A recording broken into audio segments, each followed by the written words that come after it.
Hello, I'm certified natural healthcare practitioner Erin Palmer with Immuno Labs, and today we are talking about the nutritional differences between pasture-raised poultry and eggs versus their factory-farmed counterparts. Today we are going to focus mainly on the nutritional differences between pasture-raised poultry and conventionally raised poultry, but it's hard to deny or fail to mention the conditions conventionally raised animals live in, as this is one of the reasons that they are nutritionally inferior.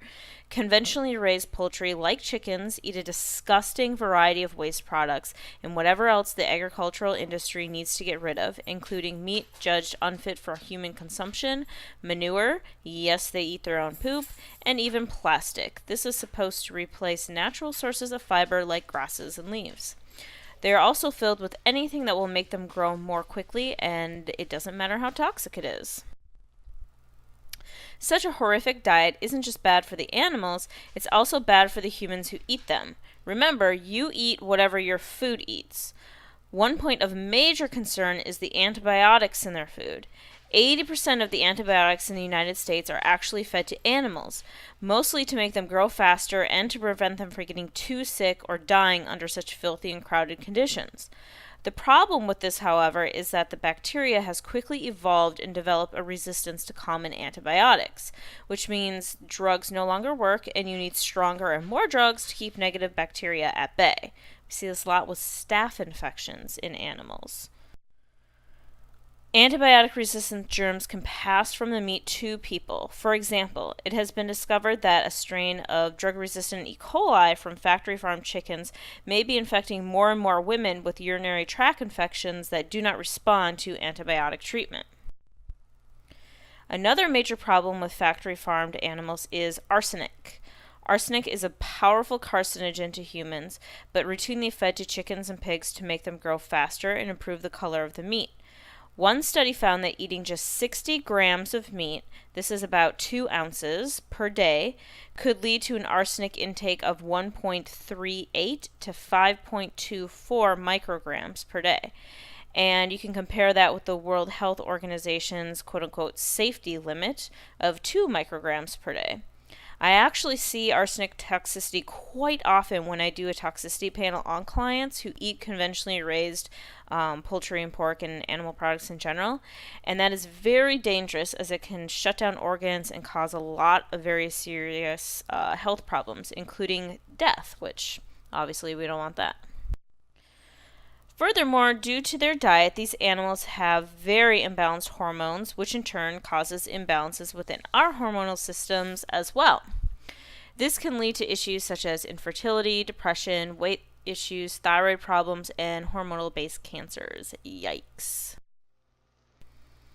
Industry byproducts and processed soy and corn just don't make for a very nutritious diet, and the meat and eggs from poultry do reflect that. However, from study to study, the numbers may vary because not all pastures are created equal.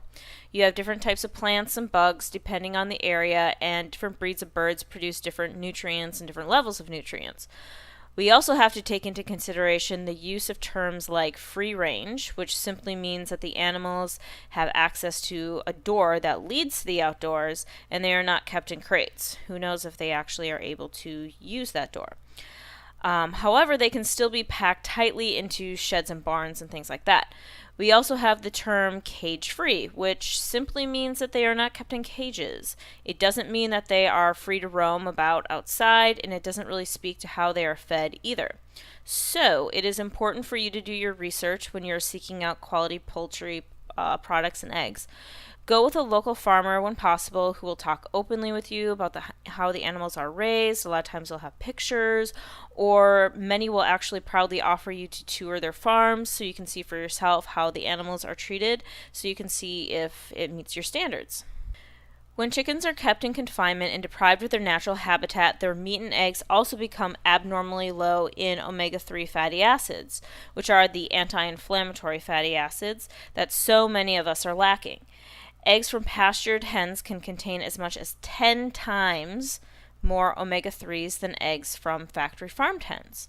It has been estimated that only 40% of Americans consume the adequate supply of omega-3 fatty acids. In 2007, Mother Earth News decided to test the nutritional value of pastured eggs, and they tested eggs from 14 different farms. They used measurements in a chemical lab, then compared those measurements to the USDA standard conventional egg. What they found was the following. So the vitamin E of the conventionally raised egg is at 0.97 micrograms, where in the pastured egg it's at 3.73 micrograms. The vitamin A collectively is at 487 IUs in the conventional birds, where it is at 791.86 IUs in the pastured birds.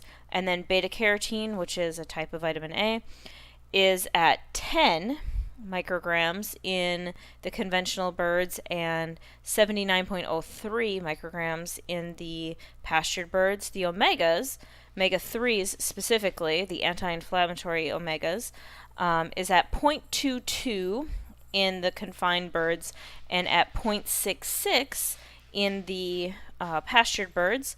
Cholesterol is at 423 in the confined birds and very low, a lot lower in the free-range birds. It's at 277. And then the saturated fat, there's also a big jump there. You have 3.1 grams in the conventionally raised birds and then 2.4 grams in the pastured birds. As you can see, eggs from pastured hens are more nutritious than their conventional counterparts. They are higher in vitamin A, vitamin E, and omega-3s. They're also lower in cholesterol and saturated fat. You can even see the difference when you crack open an egg that is from a pastured chicken versus that of an egg from a conventionally raised chicken. The shell is sturdier on that of a pastured chicken, and the yolk is so much brighter in color and has a bit of a firmness to it, whereas a conventional yolk tends to be a little bit more of a pale yellow and kind of watery. Omega-6 fatty acids are very inflammatory. Omega-3 fatty acids are anti-inflammatory. Ideally, we want the ratio of omega-6s to omega-3s to be between 1:1 and a 4:1 ratio. As you can see, eggs from pastured chickens will give you much more bang for your nutritional buck in the omega-3 fatty acids department. So why are omega-3 fatty acids important to our health? They are essential for normal growth and development, and they play an important role in the prevention and treatment of various inflammatory conditions such as coronary heart disease, coronary artery disease, hypertension, arthritis, cancer, and other inflammatory and autoimmune conditions and disorders.